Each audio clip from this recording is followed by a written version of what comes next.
Welcome to the NEPA Scene Podcast, the only live streaming in-person arts and entertainment podcast covering Northeastern Pennsylvania, offering a true alternative voice in local media. We're coming to you from the NEPA Scene studio underneath Center City Print in downtown Scranton.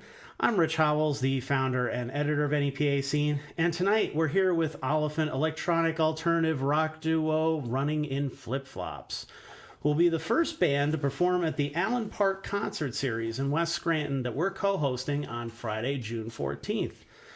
We're going to talk about how they developed their fun alt indie sound with electronic elements, the new EP Tropical Comatose, the inspiration behind eclectic songs like Droptop Rocket and Pickles, embracing weird humor and experimentation in their music. I hope you don't mind me calling you guys weird. That's exactly right. Yeah, that's what we're going for. That's what it is. NEPA Scene teaming up with NeighborWorks for their free outdoor concert series, which you might have seen the announcement for. So we're going to get into all that and much, much more. So please stay tuned for the full hour. We would love to hear from you guys down below in the comments. So anything you want to add to the conversation, anything that if you've seen these guys before, if you haven't seen them before, if you want to ask us anything about this concert series that we're doing, anything like that, please leave that down below. We'll definitely get to that in just a little bit. Before I dive in, I just want to thank our sponsor, Center City Print, who's provided this amazing studio space for us. You can use promo code NEPA Scene in person or online at Center City Print for 10% off. Center City Print can bring your ideas to life in 3 locations: Scranton, Kingston, and Hazleton. These one-stop shops are locally owned and operated, offering high-quality printed products, copy and custom print services, and design solutions to help you, your small business, your nonprofit, your band, your photography, your art project, or any venture thrive. Visit them now at centercityprint.com and use promo code NEPA Scene online or in person for 10% off.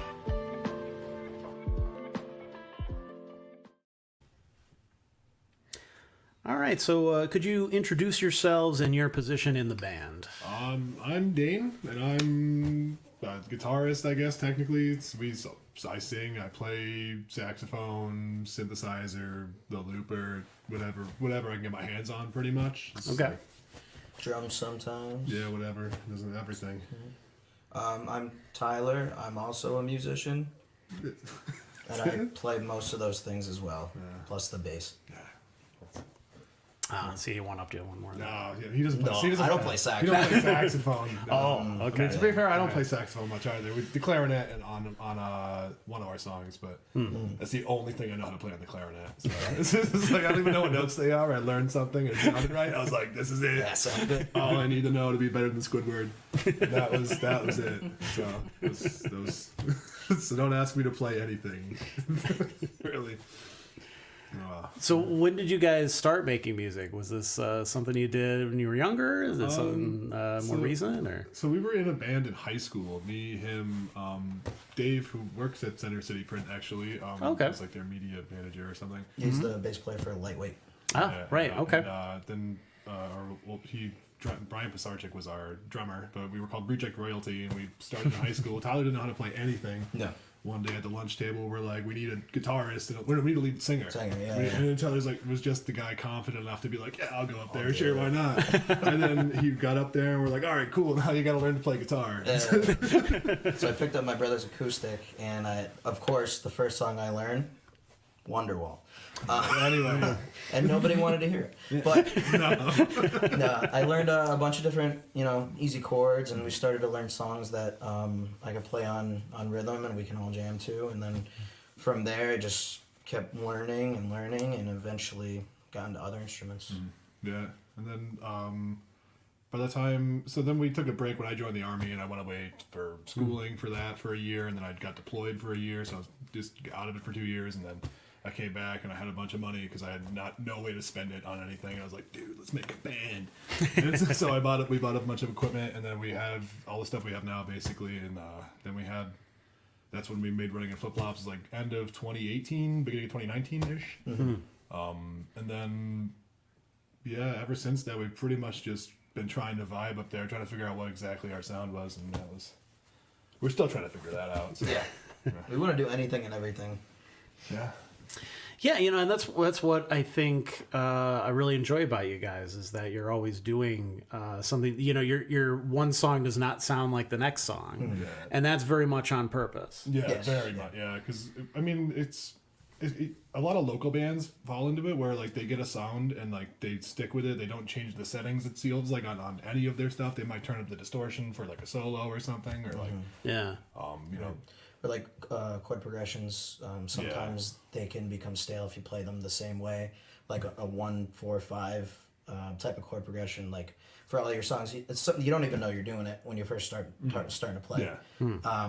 But we wanted to make sure that our sound was different Yeah. than a lot of people. So basically, we're stuck up and we don't want to play power chords. Yeah, no. Just in music theory, it's really interesting. Yeah, it is. It's like, really interesting. I don't know. I like to actually people about a lot of stuff, but like I love music theory. It's really Yeah. fun, and like people can actually me. I'm just maybe. I don't have any formal schooling on anything as yeah, far as me music. neither. It's mostly just YouTube videos and like Yeah. trying to figure out what we want, and like a lot of the weird randomness that you hear in our stuff is like. It's like planned, but it's not planned because the sound that we have it just like kind of comes out. Like we'll write one little melody and then we're like, that's awesome and it's so weird. Like let's build a whole song around it. Yeah. Okay. And, like, or like make it the feature part of it. Like so like that's what like Pickles is like the is like it's a very dissonant scale. It's called octatonic. So instead of it being 7 notes per scale, it's 8, and like so you end up with like some really weird sorts of like sounds you can make that are technically in it, and like that's why it sounds so sludgy, dissonant, sort of like, off-putting. Like it's not a normal scale at all. It's like that's and I had the solos and stuff that we wrote for it is like all very like I had to write them down because I was like otherwise I was not going to be able. I couldn't free ball it basically. That was a tough one. I had to you have to figure it out and know what you can do. And it's like it's limiting, but it's really cool to see how it works. And when everyone's on the same page, then it becomes, it feels, I don't know, the whole thing just feels bigger than like, you know, if we were to play the same thing with like, I don't know, power chords. Yeah. Well, I mean, just you two alone sound like a full band when you put it all together. Thank you. And it seems like you know, having watched you guys come to the open mic over the years and stuff, you know, one of the best things about those mics for me is being able to see bands grow, change, experiment, try new things. Right. Here's what works. Here's what maybe didn't work. Here's what maybe people reacted to. Maybe we should follow that path, like that sort of thing. Yeah. So seeing you guys develop and change over those last few years has been really, really cool to see. And I know you guys got like the keyboard thing that's kind of more. I know you brought that out and then not done it and then brought it back again and that sort of thing. So yeah, it's cool to see that. Yeah, it's the keyboard is fun. I wouldn't call it. I mean, I wouldn't call myself a keyboard player. I don't think you No, can call definitely like, not. I know what I'm trying to do, but like I don't know exactly what it is. Yeah. And like I know if I hit a wrong note, I fucking know it. If you ever see me up there, I go, oh shit. Yeah. I hit something I didn't want to. Yeah, we're kind of flying by the seat of our pants when it comes to that piano. Yeah, it's pretty good. But I mean, again, with music theory, like it's a cool instrument to learn. And we started off on guitar and trying to learn on that, but once you go over to the keyboard or you know, a piano, it's much easier because everything's laid out for you. But you know, the fingering is a little tough to get used to. Yeah, so. because like you can see what notes are which and what, like, because looking at a guitar neck, it's just a piece of wood with some metal in it. Yeah, that's essentially like what's a C? It's like oh, it's all of these fingers. But like if you can, it's like all of these ones, and like, but C is like it's the keyboard's a pattern, and so like I don't know if I was gonna go back and like relearn music or like start with an instrument, it would for sure be piano. Yes. Yeah. Like I kind of envy the fact that like some people are like classically trained pianists or like at least they started playing piano when they were a kid because it's like. And once you know that, you can kind of branch off into whatever. Yeah, that you know music theory, period. Yeah, you're good. Generally.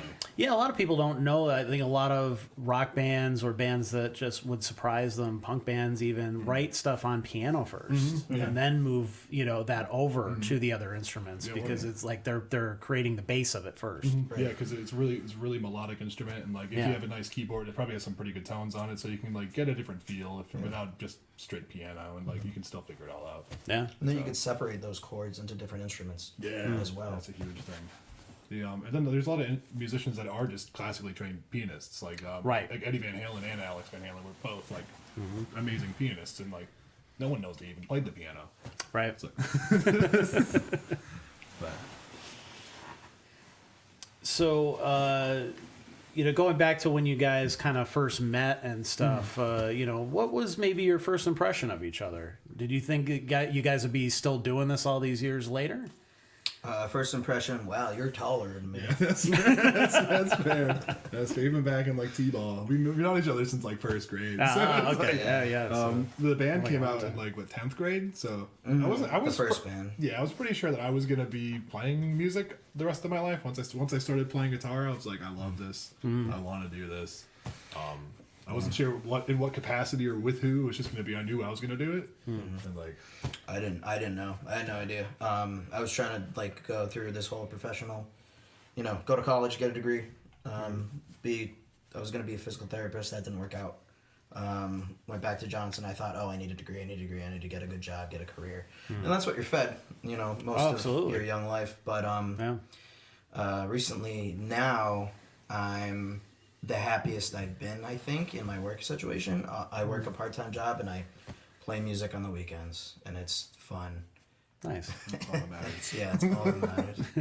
I'm back in school, Yeah, so I'm miserable again. We traded places. Yeah, I'm in software development, lots of coding, and my head hurts most days. Yes. I don't even don't talk to me. It's like I can't talk to you. My head just doesn't work some days because I'm just too busy looking at if statements. It's terrible. So is it safe to say that you guys have become better friends over time? Oh yeah, for sure. Mm-hmm. Yeah, it's hard not to become better friends when you've been we live together now, but we've been working together essentially for the better part of a decade. Yeah. So if you're gonna gauge our friendship back then and now, I think we're probably right. I'd hope at least. If it went down, there's a problem. Right. But yeah, bands aren't supposed to hate each other until a few more decades. years. A couple decades. Until you make it big, and then you can all afford different dressing rooms, and then who cares? Rake it in. So, talking about your sound and kind of those mix of different genres and influences and stuff, how do you develop it to a point where you're like, okay, this is the song now, or this is where we're going next, or that sort of thing? I think it kind of depends on the song, really. Yeah, we don't have a singular way of writing a song, or recording it even, because we try to produce it ourselves and record it ourselves. But we can, the song can change up until the very last day that we're mixing it, but the meat and potatoes of it all, I say we're pretty quick to get that going. The main riff of the song we usually get going. Okay. And then kind of build off of that, whatever comes naturally usually when we jam, that will become a song. Yeah, the jamming has gotten different throughout the years as well, because you remember us when we had a drummer, and we didn't have any of it. It was a guitar, a bass, and a drum. And, that was it. Now it's me and him, and we only have guitar and bass, and then we have the synth and the looper, and the looper is such a vital part to how we creatively do stuff now, because we can if we write a little melody that we we can record that, and then it's there now, and we have it, and we can move on to something else, and now we can build everything around it. Have it all move and build the dynamic into it. It's it's so cool. Yeah, it's really helpful, really helpful in songwriting, and the best part is we can just record right onto it. We have a mixer that we go through, and our pedal boards go to the mixer. The mixer goes to the looper. And then we can just record it on the channels there, and then import it into the computer. It's a mess on the floor. It's a mess. It's setting it up and tearing it down is just it's such a pain. I remember when we had a drummer and he'd set up the drums, and it was every little screw had to go in. Now we have to every cable's got to be plugged into the right spot. Oh god, yeah, and, the cables. I can't tell you how many times we've plugged into the wrong out, or into an in or something, and it's supposed to be an out, and it goes to the wrong spot, and we're why is nothing working? And it's nothing is working. Oh my god! But you get better at it. You get better at it. You hope, at least. I don't think we've peaked. I hope. I'd like to think we're gonna get better. And hopefully. Yeah, but our old writing process used to be you get a whole chord progression or maybe two. You know, you could write a verse, the chorus, and then like there's maybe a post-chorus, and like one devolves into the other one or something, and then whatever the drummer's doing in the background, I don't know. I don't know. But and then you have to write the lyrics over that. But now it's like we can like leave the loop on for like 3 hours in the house. Okay. And then like the whole time now it's stuck in my head, and like now I can hear the lyrics, and like now I'm like one of the big things. I don't know if people do this when we're writing lyrics. I just scat over top of it, like try it's like people mumble. Like, That is a common thing. I've heard a few people do that. Just like spit lyrics, just like beep da ba Right. Yeah. just to kind of hear something. Right. Yeah, figure out where the syllables line up, and like then you can do like triplets, like and it's like it makes it so much easier. He's crazy with the cadence for lyrics. It's fun. Like writing lyrics, writing the story. Dane's the lyricist. I was in school for English originally as well. Oh, okay. Yeah, because I just like the power of words. Yeah. You know, mightier than the sword and all that. I wouldn't choose words in a sword fight though. I'll be honest with you. If I had to choose one, I'd probably take the sword. I'm probably worse with the sword, but I might be better off with the words. I don't know. I've never really seen a YouTuber try to do that. Maybe someone should do that. Mr. Beast should go. You're gonna fight out 100 swordsmen with your words. That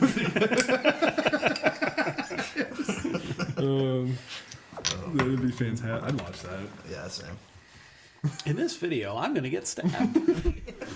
Dude, that would go hard. You would love that. Oh. God. But yeah, songwriting is different all the time. It is. It really is. Like so, Droptop.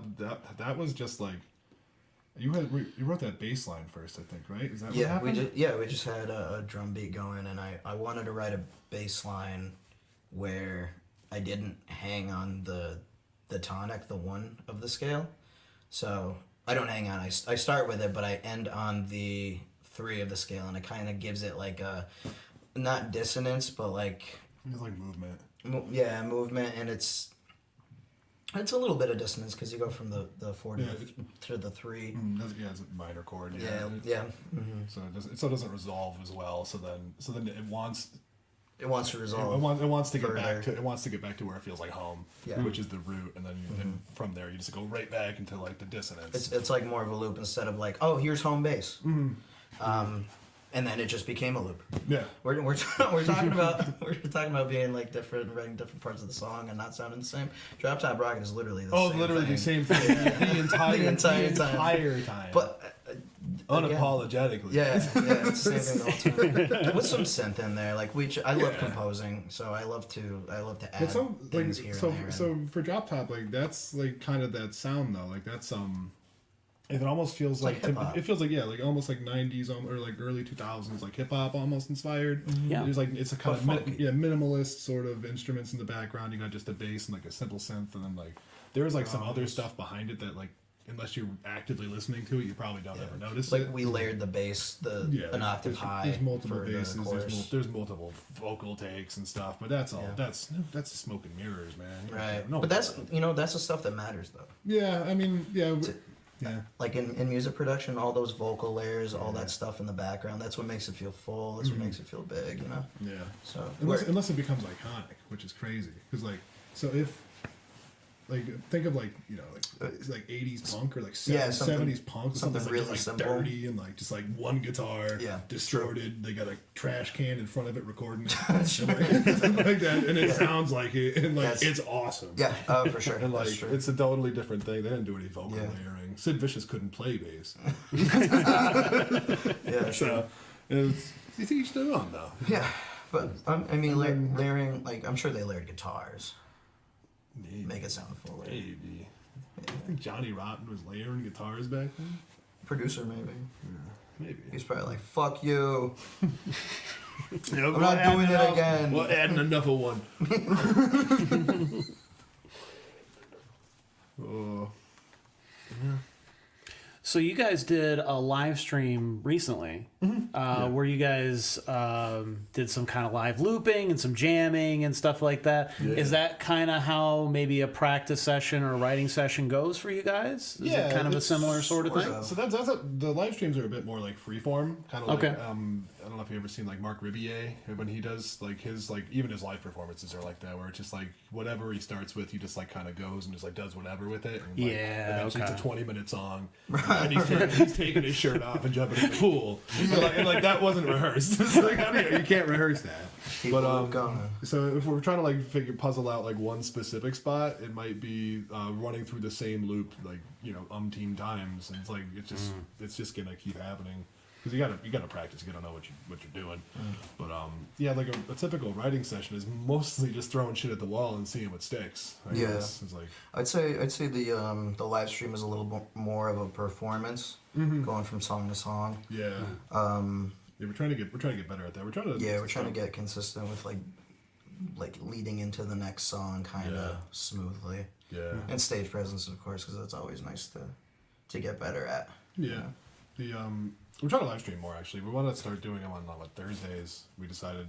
Yeah. So if anybody wants to watch us, we're going to be live tomorrow, maybe, probably. Yeah, we will be. We'll be there. Yeah. I don't know which camera's on right. That one right there. That's you.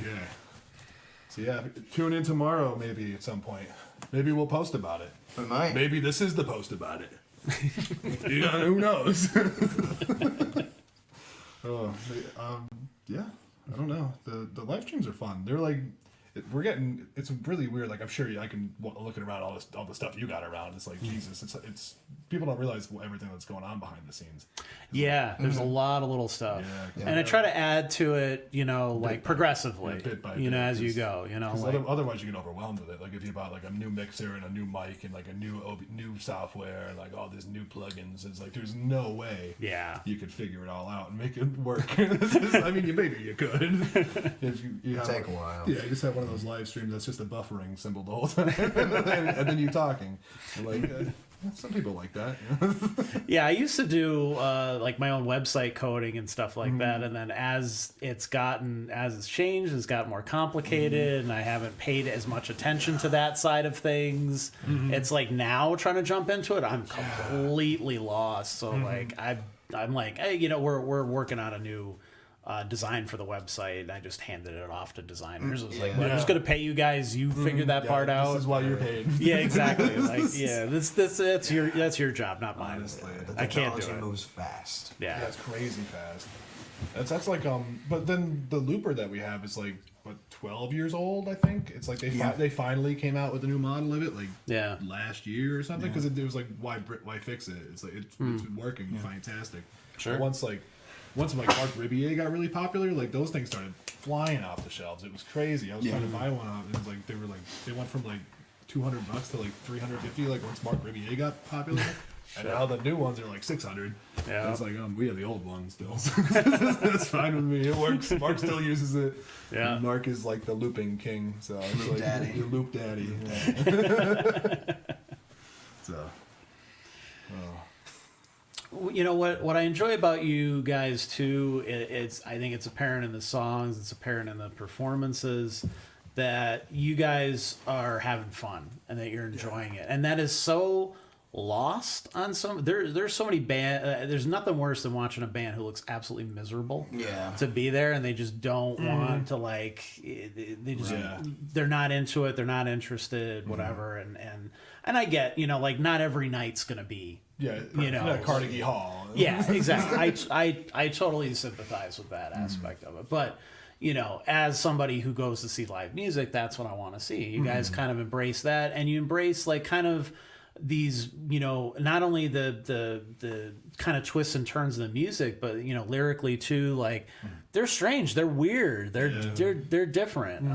Where does that come from? Is that just you guys being weird, or what is it? It really is. It's like my philosophy on lyrics is that a lot of times the people who are writing lyrics don't have any intention before they write the lyrics. So like, as long as the lyrics like if they can write the lyrics down, or if you can write the lyrics down and then like tangentially tie them together in your head, it's like then that's kind of all that matters. It's like people who write books, like authors, they don't make something read intentionally because like it was like it's supposed to be a big metaphor that's like you're supposed to think about, like and get graded on in 8th grade. It's like they didn't really think to do it. It's like honestly, like people who are saying that like they're like they don't mean to do it every time. Sometimes you do. Sometimes that works and like sure. But as far as like writing lyrics, it's kind of I like to get like I either get the first verse or the chorus, and then from there you kind of like all right, so are we building a story? How are we building this? Is it a story? Is it a color? Is it just a mishmash of bullshit? Is it like just a bunch of lines that are supposed to be fun? Which is like that's what Droptop is. It's just supposed to be a lot of lines that are just like either fun, strange, fun to say, weird to say, and like just like flip flop tank top. Like what does that mean? What is Droptop We're gonna Rocket? make one, It's by the like way. yeah, we got merch coming soon. We're gonna buy $1 flip flops and sew them together. This is gonna be fantastic. No one's gonna buy them. They're gonna be way too expensive. Labor cost. But the lyrics for Droptop, it ended up kind of being a story. Did it? I mean, it's ends. up for interpretation. There's a start and an end. There's a start and an end for it. Yeah, definitely. Yeah. There can be an interpretation. Yeah, I mean that's up to the first. listener. I had an interpretation of the first verse, and like I don't know. Then we actually had some of the lyrics. I think he's did we credit him on it? Johnny Acapinti. He wrote some of the lyrics and dropped off in the second verse, and I was just like, dude, they're staying in. They're staying in. Like the whole first part of the second verse is all that was Johnny. Yeah. And it was like then we was like, how we finish this? Like, I don't fucking know. I was like, dude, we're fucking figure this out. And we have different lyrics at one point too, and I was like, I just don't like them because they were dumb. Like, you think our lyrics are weird, man? Yeah. Oh, we should have seen him fell on the chopping board floor, the cutting room floor, man. It was fucking weird, man. And then I was like, Tyler, I can't get up there and sing this. Yeah. Like, I can't in good conscience. It was just so bad. It was like, we're trying to get paid to play this shit places. It's like, just a bad business decision at that point. So now we have the maybe we'll make the director's cut of it someday. I don't know. Maybe like they'll stream. Maybe we'll see. We'll see if it gets enough likes. We'll see how it goes. You know, speaking of which, so we usually do a segment called the breakdown where we go kind of track by track and let the artist kind of talk about each song that's on an EP or an album or whatever. And kind of tell us what they think is maybe the most interesting aspect of it. If it's like the story behind its creation or what the lyrics mean, like what the story of the song is, like that sort of thing. So since we've already been talking about Droptop, we might as well just jump into that fast and do. Since there's only 3 songs, I figure we'll also do Crumbs and Pickles as well because those are both on Spotify. Ready to go. So the latest EP, Tropical Comatose, was released on March 31st. Available now on all major streaming platforms. Yes. Yep. So that first song, Droptop Rocket, it's also, you know, it sounds like it was fun to create, but it's fun to listen to too. Like it is such a super fun song. Good. And I love that I think it kind of represents a lot of what you're doing, where you're not trying to take so seriously. You know, going back to those people who just kind of stand there and look miserable on stage. There's also that other aspect where it's, you know, there's that fine line between creativity and just being like kind of this stuck-up, pretentious artiste. Yeah, it's like, oh, you don't get it. Yeah, exactly. And I get the opposite impression with what you guys are doing with this type of thing. Perfect. Yeah, it's, I never realized why I liked Nirvana, and I saw somebody like in a crowd like back in the 90s yelling like, "There's nothing pretentious about Nirvana." And I was like, that's why I like Nirvana. Yes. They're not pretentious. They just like are there. It's just like, exactly. They're just like, not anymore, but like they were at the time. That's all that matters.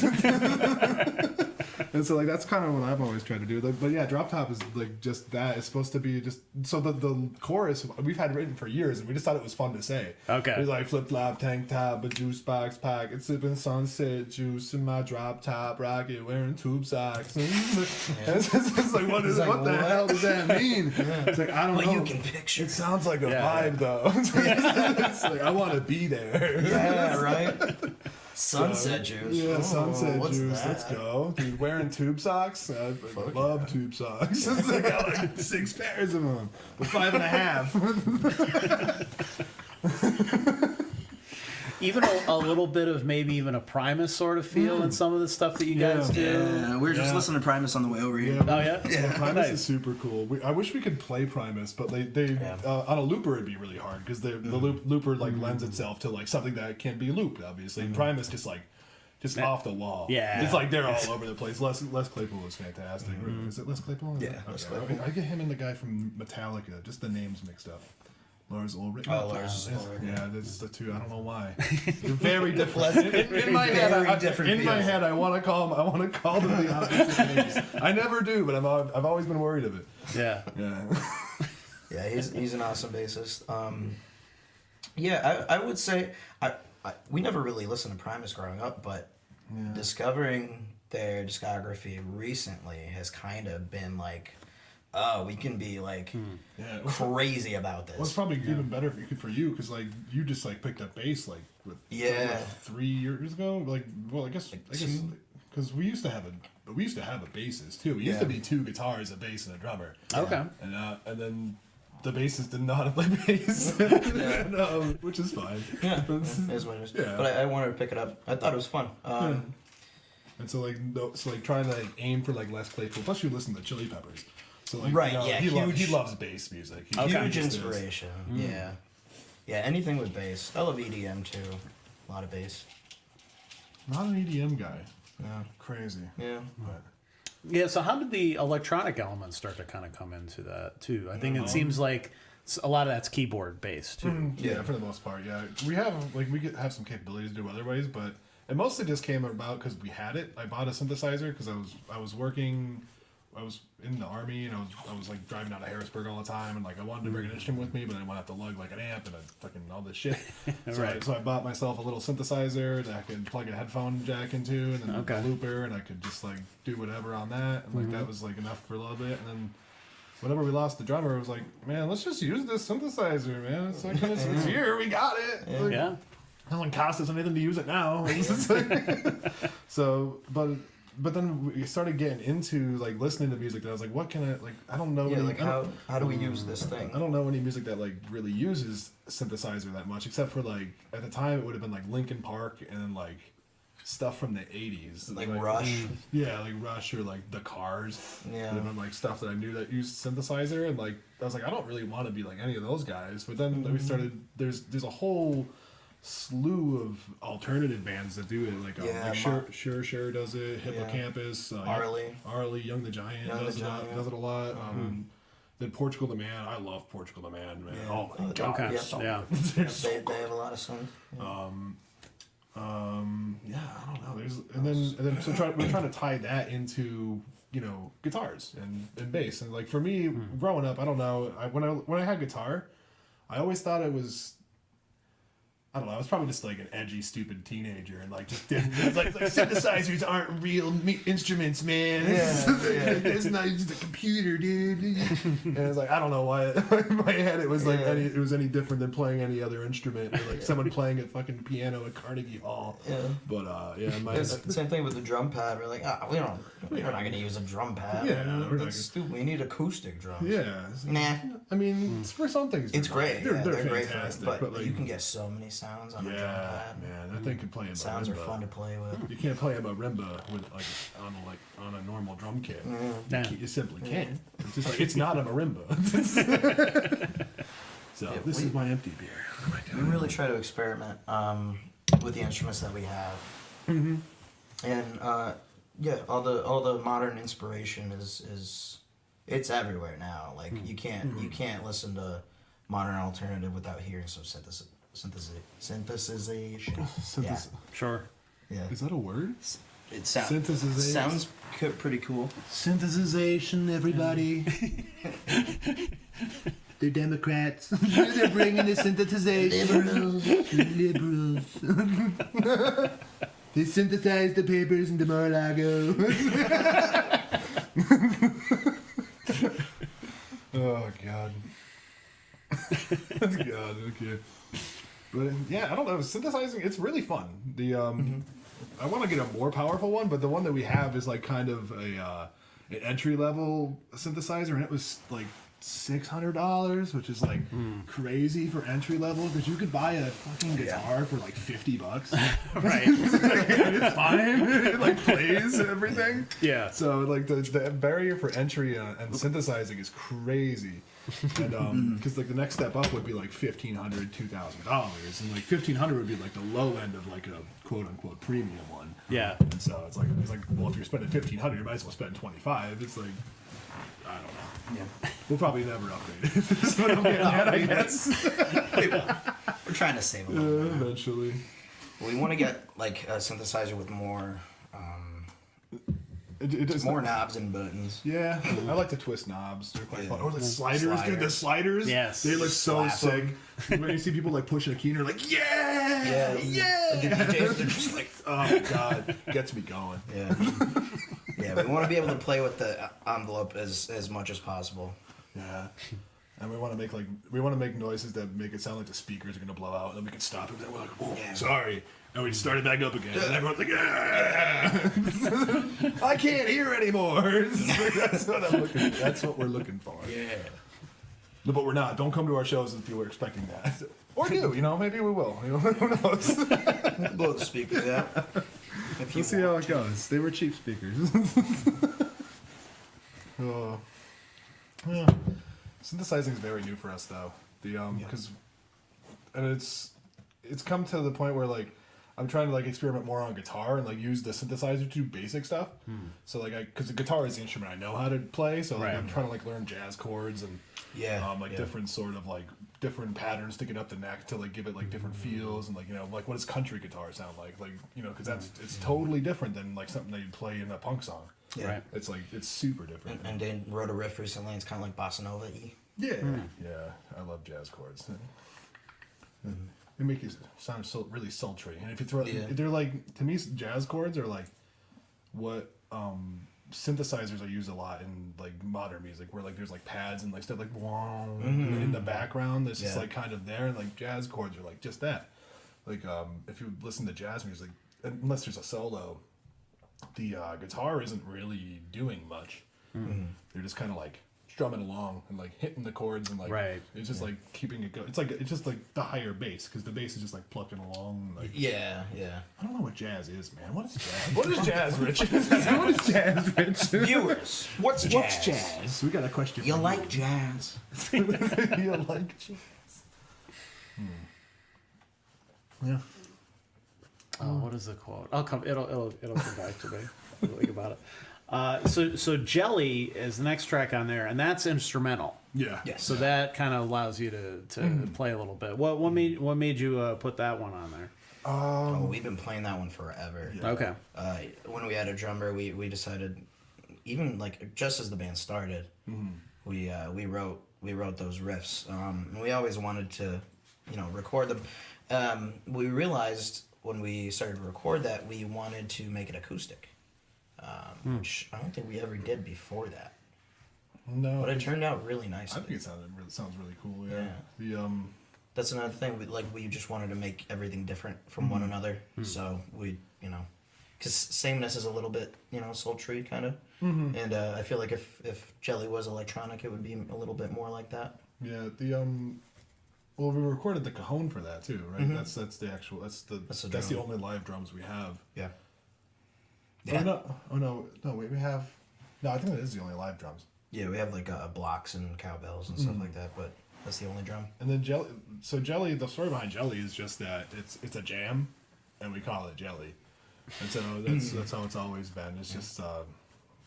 That song we've been talking about. It would be really cool to like remake that song every time we put something out, and then like just like always have the obligatory Jelly, and it's like the same riff, but like we can always like do random stuff with it and like take it in different spots and like try to do weird stuff. Change the key maybe. And, do weird stuff. Change the tempo. Like maybe put like some orchestral things in there. Maybe we could make an EDM track out of it one time. Jelly with a 3. All capital letters. Yeah, and a 3. Yeah, man. Now we're cooking. Now we're cooking. Write that down. Write that down. Here it is. So I've kept trying to think of it. The Mighty. You guys ever watch The Mighty Boosh? No. Oh, please watch that. You guys will love it. Nice. I could tell you guys will think it's. Do you like British humor at all? I love dry humor. Okay, so yeah, you'll really love this. There's a part where the one character says, "You hate jazz, you fear jazz, you fear the lack of rules." It's a good one. That's true. That's jazz. That is jazz, man. That's it's like people who suck at music when they like hit wrong notes and like you're like, but you're great at jazz. If you, it's like every there's no wrong notes in jazz, but they're all wrong. They're all wrong. That's the thing, and that's so freeing. Right. I saw controlled chaos. I saw like a video of some really old like musician. He was like teaching some kids at a school, and like this guy didn't know like any of the modes, didn't know like any of the stuff. He's like, he just played by feel. And like he was just like yelling at these kids that they gotta develop feel. It's like, man, you are yelling at the wrong kids. These guys have been like indoctrinated to know all these words for like 20 years already. And you being angry and yelling about like, I don't know what that means. This is like not helping them on their career. Maybe it is. I don't know. Maybe someone hates all that shit. They just ended up there because they got the feel. Who knows? Got the electric feel. Yeah. That'd be a cool song to play. That would be. MGMT, man. Yeah. All right, so the last track is Sameness. What can you tell us about that one? That took us the longest to record. Yeah. That song just started because of that. On the drum pad we have, there's like some hits. They're like just like it's the bum bum bum bum. Yeah. And like dude, it's just on a certain kit, and they were just like they were right next to each other, and I went. Yeah. I was like, I like that. Stock noises. That's it. Yeah. It's like what is it? Clint Eastwood. Yeah. By the Gorillas. Yeah. Stock sounds. Yeah. You just throw them together and like they're there for a reason. Yeah, I saw something, but maybe last year or something. I just learned that. Yeah, it was isn't that stuck. Yeah. You're like, listen to this. It's like the whole song. That blew my mind. I was like, are you kidding me? And that's a bop. Yeah, that's so a good song. Oh, that's amazing. Wonder if the original writer got royalties for that. I doubt it. There's probably some intern who put like that little loop just on that. And, like, unpaid intern. Yeah, I hope the Gorillas gave him a shout out or something. Yeah, That'd be cool. But yeah, Sameness is like. So it was it was like the most probably thoughtful song that we put on the EP. Because it has the story is pretty much that like the mundane of life, and like everything is like it just feels like you're always marching towards like whatever. It's like that scene in SpongeBob where the guy is like standing there, he's like in work and he's in his car and he's at home, but he's like the same miserable face, and he's got like then he's just like always that, and it's like something's got to change. Yeah. And so like and the fact that it's the last one, I don't even know why it is the last song on there. If there's a reason for that. I don't know. I think it closes out nicely. Yeah, it's a nice little. It's like calm, sort of, at the end. Yeah. So at Droptop, it's like in your face. Yeah. And then Jelly's like, oh, that's a nice little jam called Jelly. And then you get to Sameness, and you're like, oh. Hopefully they get to it's time to relax. Hopefully something else doesn't scare them away first. Yeah. That'd be fine. They're not our crowd then. But you gotta know your crowd. Yeah. Yeah. But the cool part about Sameness was the I like the clarinet a lot. Clarinet, yeah. It's really fun. It was really weird to record because all it is like a $50 student Yamaha clarinet that Tyler got at a fucking Goodwill 2 years ago. Yeah. Probably not in tune actually, and like we don't have the capability to do anything with it. Yeah. But yeah, it was made a good riff. Yeah. Made a really good riff. Mixing it was fun. It did not sound the same going in as it did coming out. We had to kill the high end completely. Yeah. Completely, because of the whistling. Yeah, it was. But that's what made it awesome. It's like kind of like in the distance. Yeah, it almost sounds like a pad. Yeah. When the clarinet comes in, everything drops out, and it's just the clarinet. It was a really cool touch. Yeah, I like it. Yeah, but we didn't know we were gonna do that going into it. You know, we recorded it. We're like, okay, we have to mix this right, and we're like, oh, it's kind of like jazzy, kind of like muted. That's jazz, baby. That's jazz. So we rolled with it. Yeah, and that's the one that's like it's probably the hardest to play live because we have to loop the most things. Like I have to loop a little guitar part in the beginning, and then I have to play bass. And the bass gets looped, and then the drums get looped. Then the synth gets looped for the verse or the chorus. Right. And then we have to turn things down, turn things back up, and it's a whole performance. Yeah, so. and it's worth it. It's so much fun to play. Thinking about it now, like it's kind of fun that Sameness is the last song because it's very much like none of them are the same as anything, and it's like the sameness is the last one. It's like but it's actually just different. It's just very just like not the same. That's a good reason. Yeah, that's the reason. That's the reason. This isn't the first time figuring it out. No. Live reactions. Well, yeah, Sameness felt really different from a lot of the stuff that we've done before too, because like we're gonna talk about with Pickles was like it was very heavy, and it's like that's the thing that people liked about us for a long time. Like, that was always the outlier to us. Pickles was because it's so much heavier, and like I don't ever play distorted guitar really ever, but Sameness is like a culmination of like years of like figuring out how everything that we do kind of works because it's got the jazz chords, it's got the simple bass lines that just pushes the song forward. It's got the drums that are driving. It's got clarinet. It's got cool sultry vocals and like. Yep. I like it. I like it. I don't know. I really like the last chorus when it drops out. Yeah. It's just tell me.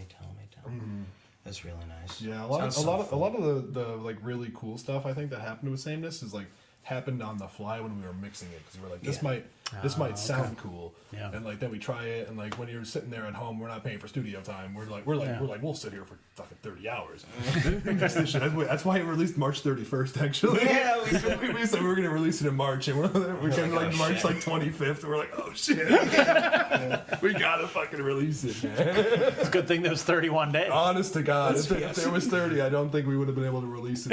I think you actually asked me how many days are there in March. Yeah, it was. We made a promise that we were going to do it in March, and we did it. Technically, fucking got it. Yeah, a lot of it was on the fly, and it ended up being like one of our favorite songs. Yeah, and now everything. That wasn't even the last song we did. We did Jelly last, technically, but then we were mixing. We had everything recorded already for Sameness, and then we were doing. Then we were just mixing it forever. It took like 3 fucking weeks to do it, and then we lost the original version. Yeah, we lost part. Yeah, so it was like we never found that, did we? No. We were mixing, and then the next time we opened up FL Studio, it was just garbage. It was. It wasn't gone. It was worse than distorted. Ever. Like it's like there was no plugins on anything. And we wanted to quit like right there. Yeah, we like, wanted to just stop. It's gone. Like, you know what? Like, what the fuck? But we pulled an older version and had to redo some things. But thank God. That would have been a pain in the ass to re-record. But we were even mixing it after Jelly was done. And Jelly was we were coming back to it after. It was like really just like such a. It was just such a thorn in our side forever. It was like months of us not wanting to sit down and do it because it was like we've done this before. Listening to the same we've been doing it for song hours. Like, and I couldn't imagine. Like, maybe that's why you pay for studio time because those people know what to do in an hour, and like we're sitting there trying to figure it out. But like, also, you got to be a student of life, man. Like sometimes you gotta like, if you're interested in it. Like, there's no reason you shouldn't. If you have the capability to teach yourself it, there's not really much of a reason not to, in my eyes. Like, unless there's like passionate about it. Unless there's like some crazy deadline or something. But but even then, grind, you know, grind set, and like never stop grinding, and like always moving forward, never looking back, and like but always admiring where you were before, and like, you know, all that. All that gobbledygook. Whatever. Inspirational quotes. By Dan. Go on Instagram and just scroll through fucking Chad Bro Sigma. Fucking, I know, right? it's so good. My favorite thing about that stuff too is that you're like, so what do you do? Yeah, exactly. Like these guys spend so much time talking about doing stuff and how you have to keep grinding and you have to keep doing. It's like, so I'm sorry, maybe I missed this in your thousands of posts. But what is your job? Like, what do you actually do? Like, what are you grinding exactly? Yeah. Like grinding the Instagram posts to get the clout, man, to get the followers and the bots and all of them, man. To be King Meathead. Yeah, King Meathead. They could beat us up, Tyler. Don't say that. We don't work out. Wait, we work out every day. They don't know that. Yeah. These are the bodies of Greek gods. There's got to be a fat Greek god. There has to be. Yeah. There's got to be. I feel like Atlas was probably fat. Like, wasn't Atlas the one who pushes the ball? yeah. But that's he all holds shoulders. That's all ball. shoulders. Like. Oh, he might be a beefcake. Yeah. Yeah. You think he's ever just like laid down on his stomach and just like let it, just like, you know what, it's there. Encompass him? Mm-hmm. Yeah, probably. Yeah. Why not? Maybe it causing. He's got it. He's gonna be there for eternity. right? Who cares? Probably causing some help from like Superman or Jesus.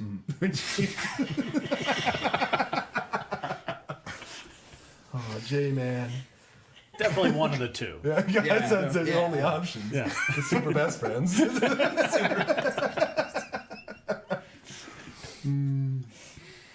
Man.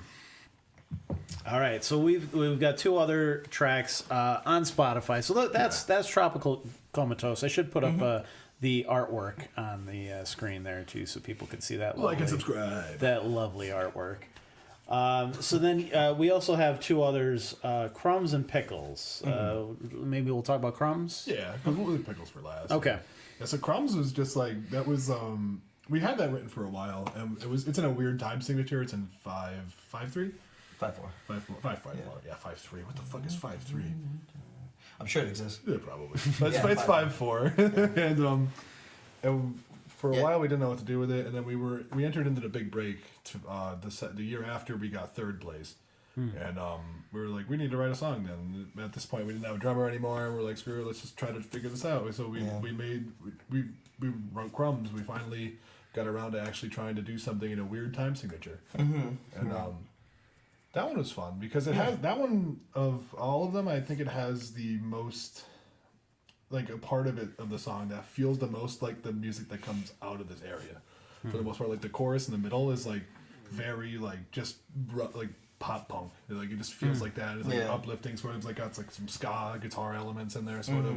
Yeah. And, I can see that. For a little bit, it like dips into that sort of realm, which like we don't really, which for us feels weird. Yeah. For us feels weird. For like a lot of the area, it's like that's where they live. That's where they make their money, and that's awesome. But yeah, we don't really.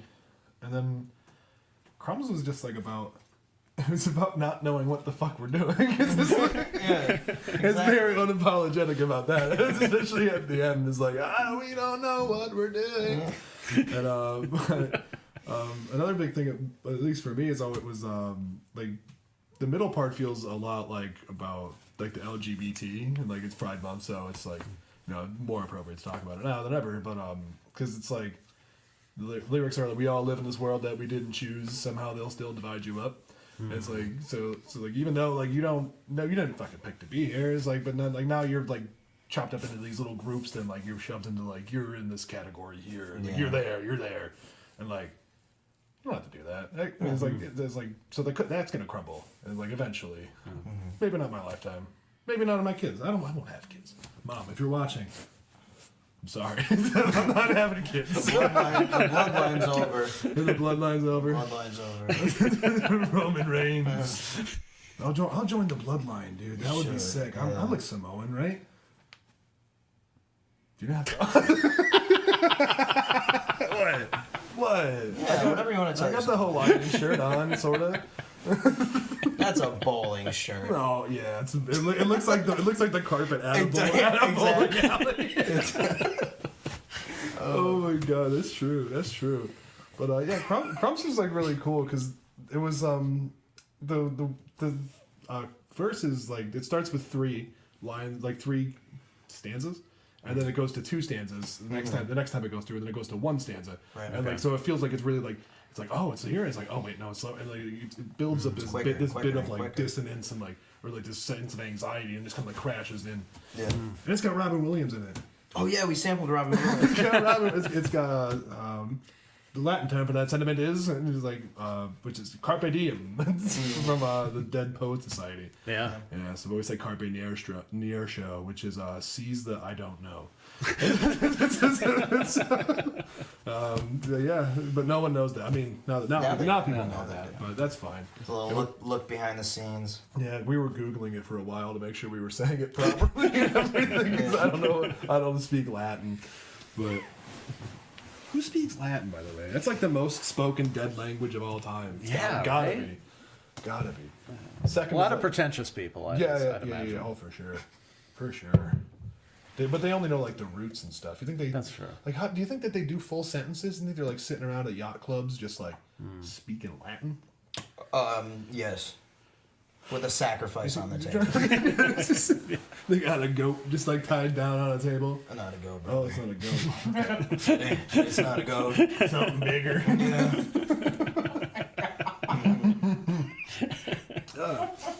And that brings us to Pickles. I was going to say, that's a perfect transition. Oh, man. that it is, man. That it is. God. You know, Pickles, like it's funny, but it's also like it really catchy, sticks in your head. It almost even reminded me a bit of just like it has like a horror movie aspect to it. Oh, yeah, you kind of picturing in your mind.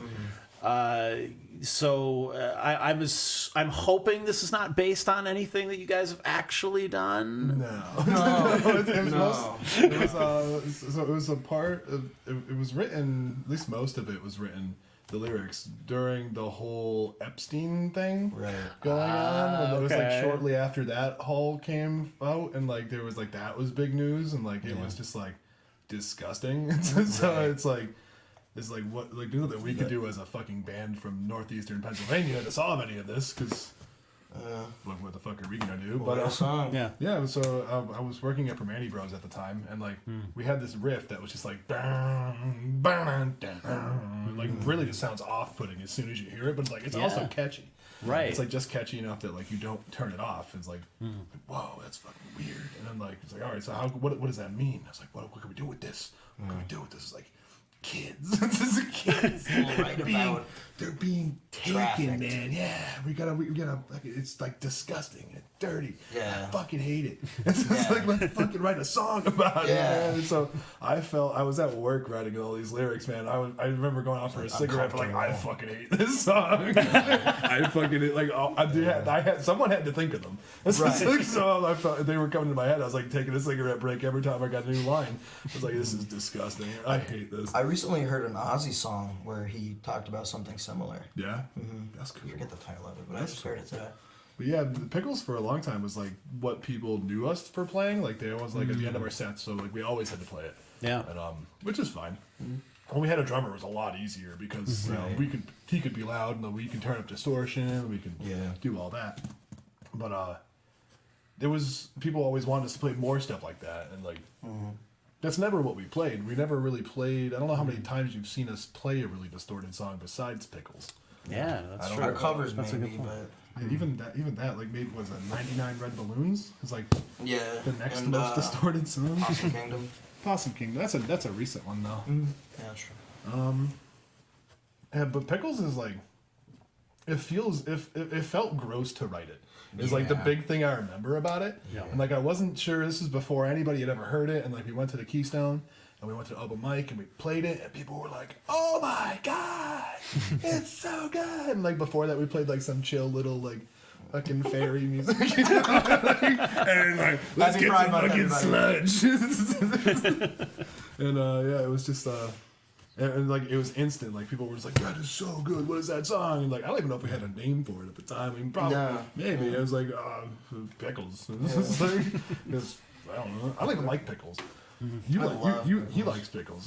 Dakota didn't like pickles either. So like we show up to bars and they'd want us to play pickles and they'd give us pickles. And Tyler would just Tyler just gets 3 pickles. I got like 3 pickles on a stick. It was fantastic for him. I'm sure. I'm not sure how the toilet felt about it. But yeah, I don't even. And then I don't know. Pickles is such a strange song. I really enjoyed it. Really long to write it. No, I think that most of the lyrics were written in like one day. Yeah. And then it was getting the structure. Yeah. And then there's the whole like I don't know the pre-chorus part, the yeah. That builds up real nicely. Yeah, that part is really cool actually. And that's all in that. It's like I said before, it's in that octatonic scale. So like, I don't know if any musicians are watching. If you want to just like make something sound dissonant and like you don't know how to do it, or like you want to make something sound weird, just try to play the octatonic scale. It is so cool. It's like the results are crazy, and there's only 2 of them. There's only 2 octatonic scales for the entire fretboard. Like they don't change. Pick a letter of the alphabet up to G, and like it's gonna have the same scale as like every other letter. Basically, it's because it's just the way it's structured. It's really weird. It's really cool. Highly suggest it.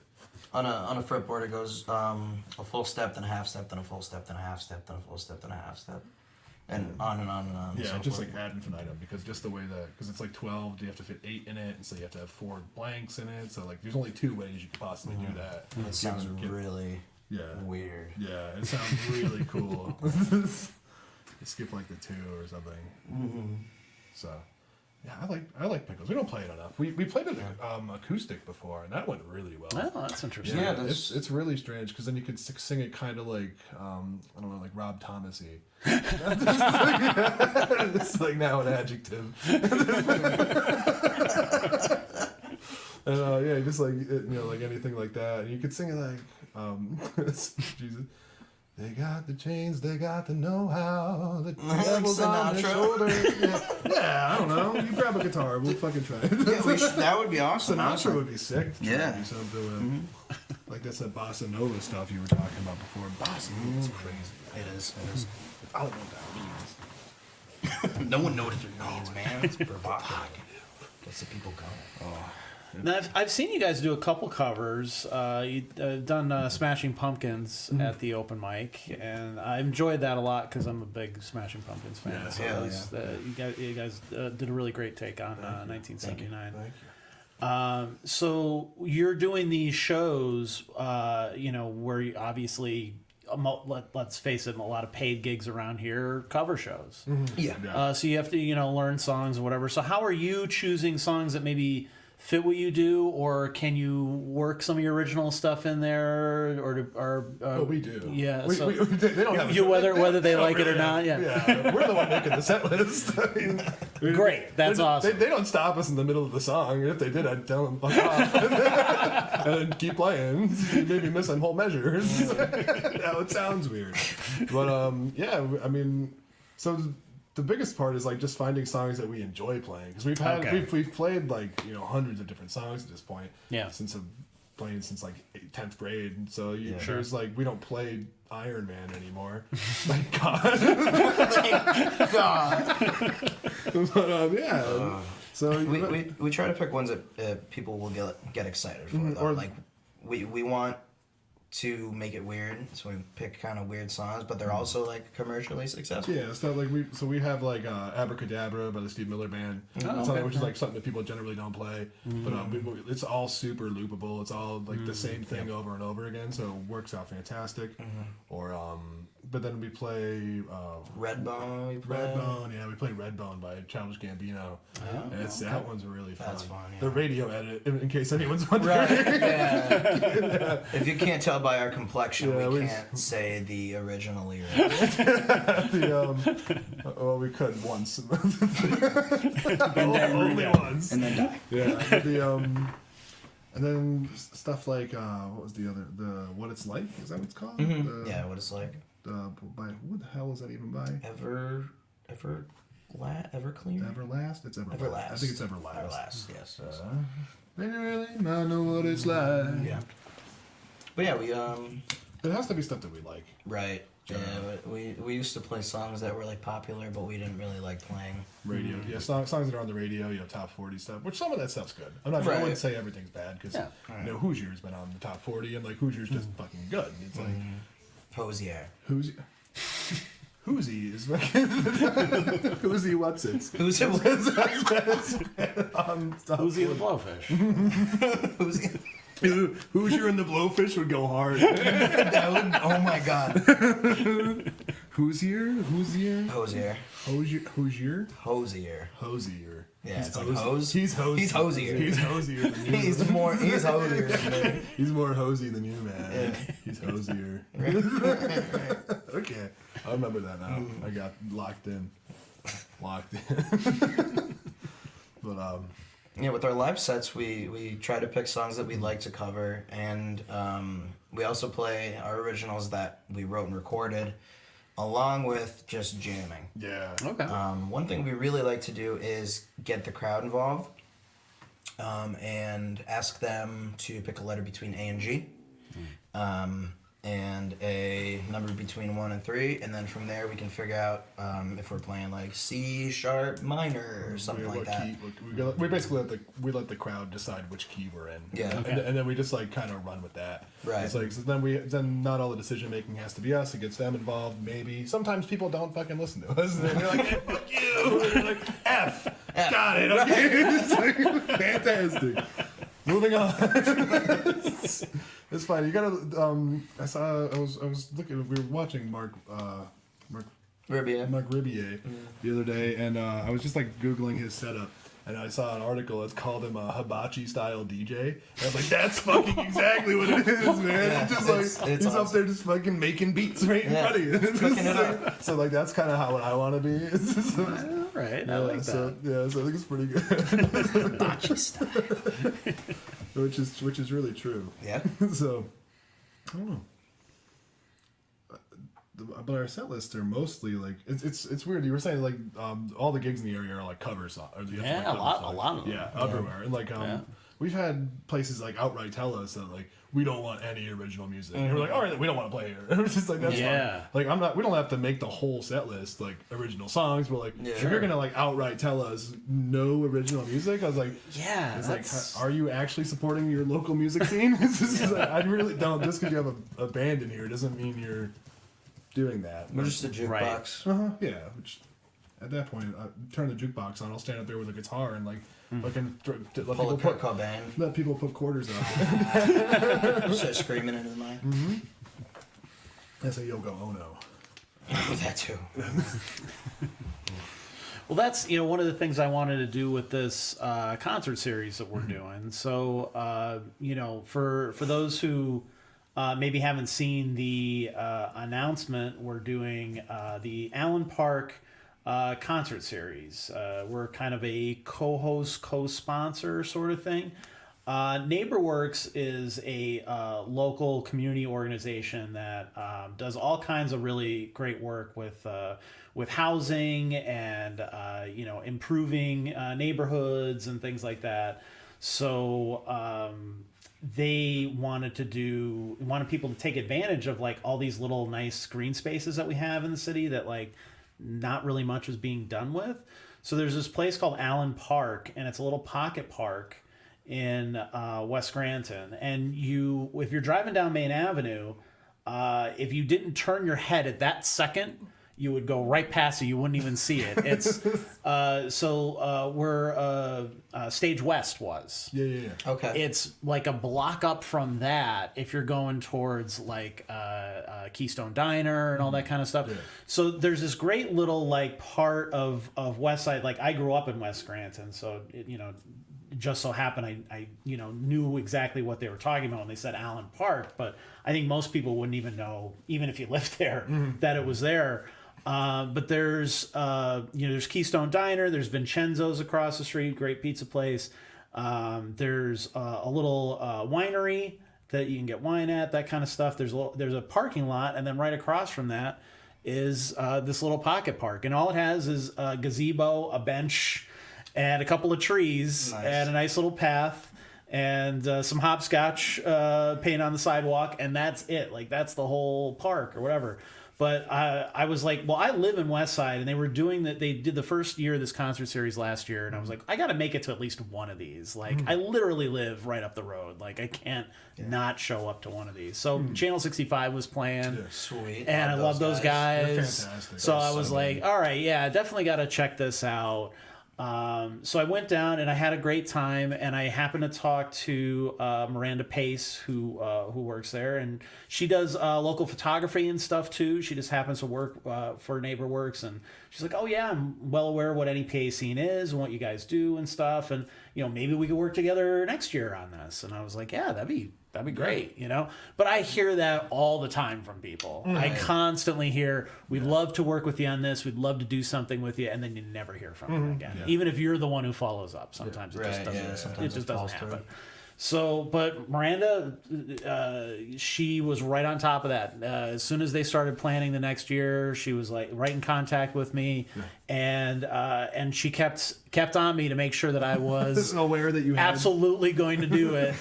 And I was like, all right, yeah, great. So then it was like kind of picking the bands and stuff, and I wanted to pick bands that could do both, because I think that's such a key issue with people getting into local music is that a lot of people they're going out because they want to hear covers. Right? They want to hear that stuff. But you have to let these people do original stuff too, so that you can see what these people are capable of and be like, well, yeah, okay, I need to be turned on to these guys. Like, I don't want to just hear. I mean, you might as well just have a DJ or play a jukebox or something if you're just gonna play, the songs and stuff. So I wanted to get a variety of different people, and I think we did a great job with that. I'm gonna put the schedule up on the screen here. So we'll be starting June 14th with Running in Flip Flops. That's us. This is going to be a bi-weekly set of free, family-friendly Friday night shows in West Scranton. So you're going to be able to go and hang out from 6 to 8 for the music. But if you go early, there are so many places within walking distance. Taco Bandito is right up the street there. Like I said, Keystone Diner, Vincenzo's. There's a ton of there's Foliage Chinese restaurant. So it's all right there within literally within a block. You can, as soon as you turn the corner from any of those restaurants, there's the park. So you can do that. You can get some wine across the street. Oh, that's right. Yeah. So have a little. That's great. We want to keep it family friendly, so let's not get, let's not get too crazy. Don't get 2 bottles of wine, Karen. Yeah, exactly. But yeah, we got a really cool lineup. June 28th is Tori V and the Karma. July 12th is the Contact Collective. July 26th is Brendan Brisk Band. August 9th is the Holtzman Effect as a trio.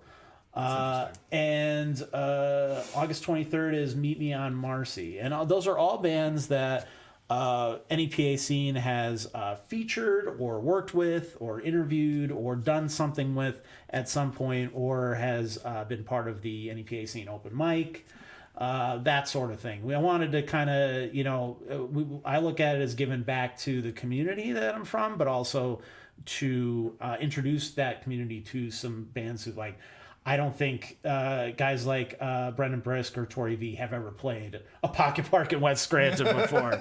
So I don't know if anybody has, but specifically.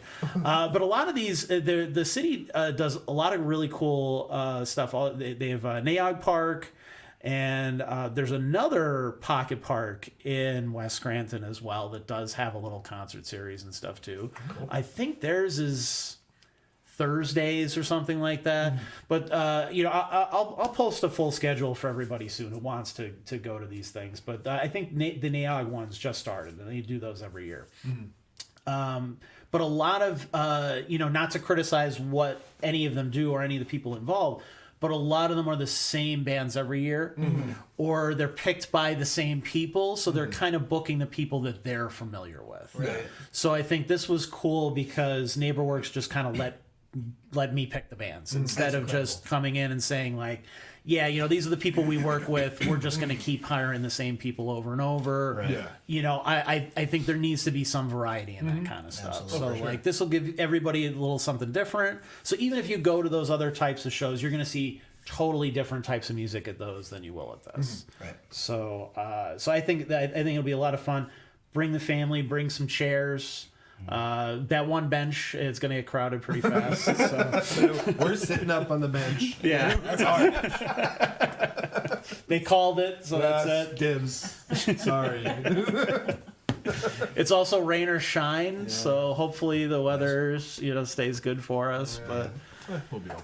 yeah. It's Play only louder 6 so days. more people show up. Yeah, and that's I'm hoping will at least people will maybe be driving by, maybe home from work or something like that. And go, the hell's going on over here? Right, You yeah. know, Park I'm like, there? yeah, That's all it takes. exactly. Yeah, I want them to come check it out and maybe look it up and be like, oh yeah, they're doing other ones here. You know, we're if they happy to be a don't part of stop. it, man. It's like so sweet because we just like reached out to you about like, do you have any way? Like, do you know who we should reach out to about getting shows? Like, hey, I got one. For Yeah, and you. Cool. I get that question a lot. I'm not always like I can definitely tell you like, oh, here's the person who books this or that or that sort of thing. But like a lot of people they think that I book stuff at the V Spot because I'm just there every Tuesday, and it's like, well, no, he brings me in for Tuesdays, but Vinny's the guy who's doing the booking, and he's really like people don't believe him. They get mad at him when they're like he's like I book a year out in advance, and they're like, no, you don't. Like you're just blowing me off, and I'm like, no, he literally like he gives me the schedule, and I'm like, oh wow, yeah, this is literally until next year. We asked him about it before. He's like, how's next July? And we're like, it's this June. I was like, what do you mean? I have no idea. No, he's not being a jerk. Like that's literally I think he's awesome. Yeah. Every time you go in there, he's making fun of somebody, and they're laughing. It's such a good time. Yeah. For sure. So I appreciate you guys being able to do it and for starting us off too. Yeah, absolutely. Of course. That's one thing that's really funny about the open mic that you run. I remember it was like the second, like 2 times ago or 3 times ago we were there. There was like somebody who like the first time they were ever there and like, I don't want to go first. Yes. And they're like, you can't scare if you go first. We're like, yeah, that's fucking. That means he's gonna follow us. Right. Like, which one would you rather do? And he looked like really nervous after he saw us play. Justine, we had a guest drummer that show. It was Justine, our old drummer's ex. That was really fun. Okay. She did a great job. She's awesome. She's picking up bass now. She's gonna start a band as well. All girl fucking punk band? Is that what? I think so. That's sick. It's gonna be like Sort of like Pucker Up. Pucker Up is so sick. Yeah. They're really cool. Shouts out, free fucking advertising, Pucker Up.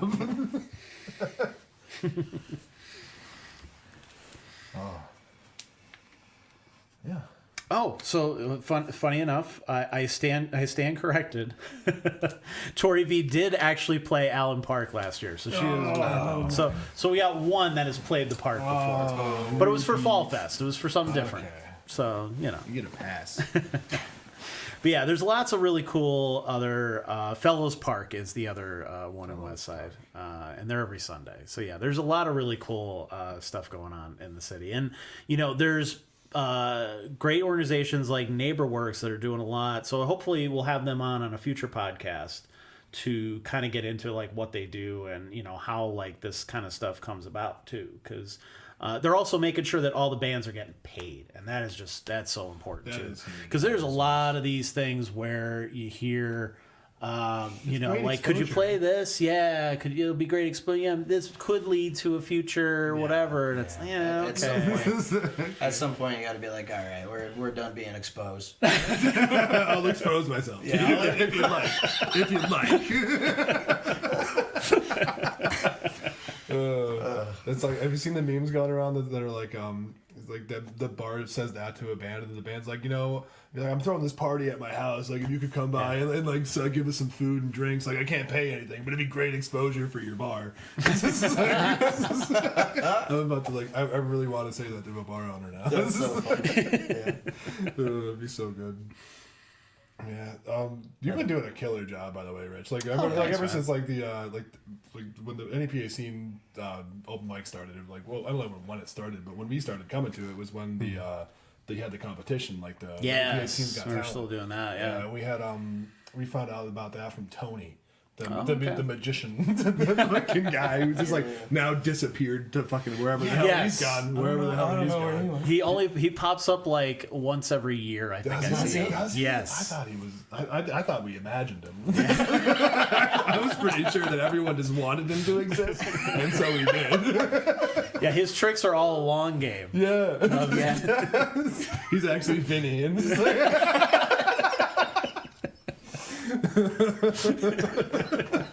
that would be fantastic. What's funny too is he does children's parties. Does he? Yeah. Oh, wow. He's like a So he legit, can do the whole act different because he has that really kind of dry sense of humor that I really enjoy. Yeah. On top of being able to do the magic and stuff. So I can't even picture him doing that. Doing it with a kid, for the kids. But I guess he does. He does a great job with it. I mean, I guess you have to. Who else books magicians? That's right. It's a sad truth of it. You kind of pinholed yourself into that one. Them in Vegas. Oh yeah, them in Vegas. But you gotta be really good or I think Tony can make it to Vegas. He probably could. He was going to be on America's Got Talent, or he was making a video at the NEPA Scene's NEPA's Got Talent, whatever it was called at the time. Yeah. And he was he had a video up to set up, and then somebody started badgering him in the fucking crowd, and he got pissed. Yeah, he's like, that was the one show. He started just cursing at this lady in the fucking. Oh my god! I was like, Tony, no. Rightfully so.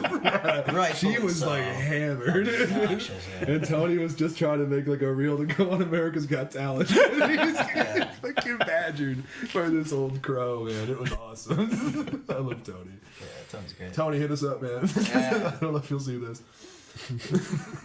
Come to the park, do some tricks for us. Yeah. Seriously. Oh, that would be awesome. That'd be great. Yeah. You can make us disappear. Teardown would be great if Tony would just come in and make us disappear. Oh yeah. Make everything so much easier. Yeah. Well, let's close out with some comments and stuff. I think we've had some good ones in the chat here, so Cool. I want to make sure that we get all that in there. Ah, Mr. Akpenti. Hey. Johnny. He called you the best guy. Hey, Johnny. We're right behind your apartment right now. We're coming for you, dude. They're talking about your him and Beck are talking about your dye job there. Oh yeah. Yeah, this is recent. I wanted to change it up a little bit. Next time I'm gonna keep bleaching it over and over. It's gonna be my thing for a while, I think.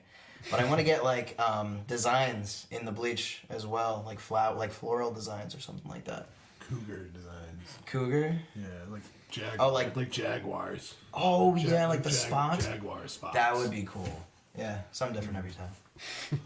I want to get a bowl cut. Beck is not for that. I want to go from this to just straight Oh my god. I can't imagine why. I don't know why. I think it's a great idea. I want my dog to get it too, and we'll have matching haircuts. It'll be adorable and creepy. True. Both true.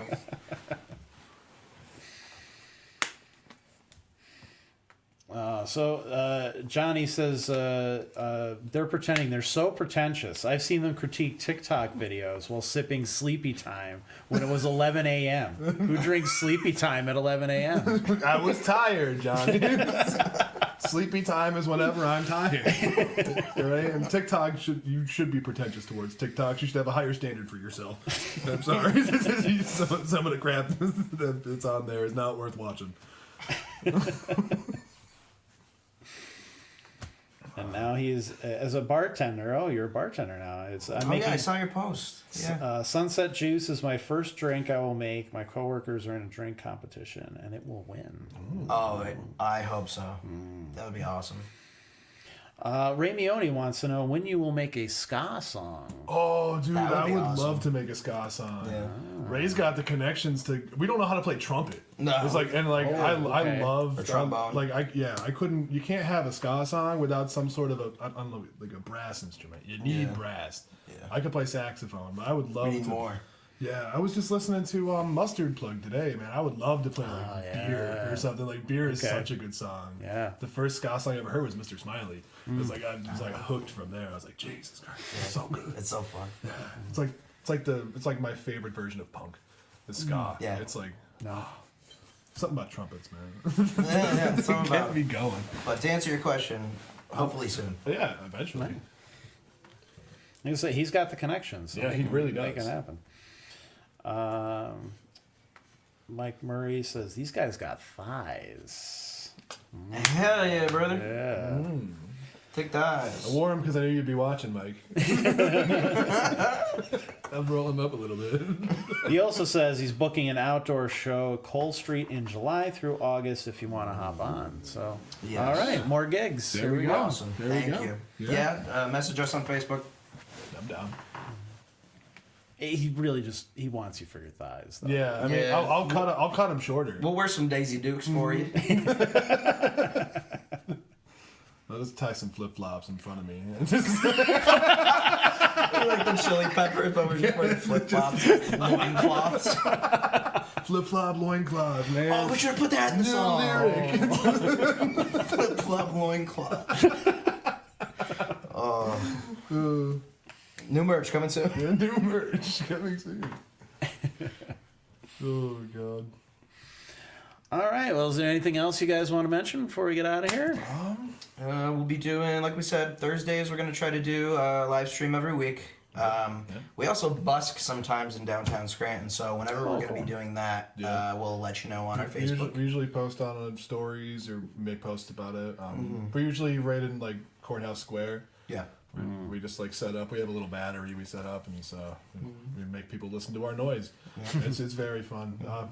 I think so. I don't know how the passerbys feel like, but I think it's fun. We got a few compliments. It was fun. Yeah, it's a good time. Our schedule, I have to update it, so I'm going to be making a post about our schedule pretty soon. We just booked a few more gigs. Oh, we got one Sunday. We got one Sunday, yes. That one just came up. Yeah, Jam Room Brewery in Greenville? You did the talking. Yeah, one of those things. We're playing from 2 to 5, so come check us out if you're from the early area. afternoon sort of gig on a Sunday. So you can get drunk and then be sober by the time you have to go to bed for work on Monday. That's right. Yeah, that's how you do it. Nice. Happy hour, baby. Yeah, drink responsibly. Right. Or don't. We're not your mother. Yeah. or fucking not. I don't fucking care. I don't know you. Oh man, but yeah, keep on running. That's what we always end everything with. Every post, just keep on running. That's right. Is that where that name comes from? The name just actually comes from one day I was like, "That's a great name for a band," and then I ran downstairs and asked my mom at the time when I was living with her. I was like, "Mom, isn't this a fucking?" You ran downstairs in flip flops. Yeah, no, I think I was barefoot actually. I had ran out of my flip flops, and I was like, "Isn't this a great name for a band?" She's like, "I love that." I was like, "Fantastic." My mom said it's good, so that means it's good. Right. You know, that's why you still drink Tang. Every growing boy needs Tang. Tang. All kinds of Tang. And I hope Pootie's watching this. Oh, man. Cool. All right, well, Running in Flip Flops' new 3-song EP, Tropical Comatose, is available now on all major streaming platforms. The bi-weekly Allen Park concert series features free, family-friendly outdoor shows in West Scranton on Friday nights, starting with Running in Flip Flops on June 14th from 6 to 8 p.m. So make sure you come check these guys out in person. We'll be there as well. I'll be there with my little merch table and all that kind of stuff too. So I'll be hanging out. So please come over and say hi and get something to eat at one of the local restaurants and come on over and enjoy some live music. Thank you guys for tuning in to the NEPA Scene Podcast. We'll be back next Wednesday with a new episode. So thanks for tuning in. If you liked the show, please like, share, comment, do all the good algorithm stuff so that we can reach more people and get this out to everybody so that we can pack this little weird ass pocket park in West Scranton. Let's do Let's it. rave. Make it weird. Let's make it weird. Let's go.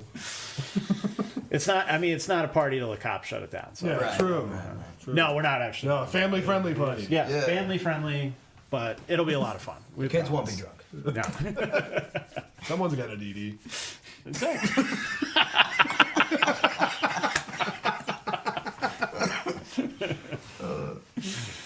All right. Have a good night, everybody. Bye. Thanks. Thanks, Rich.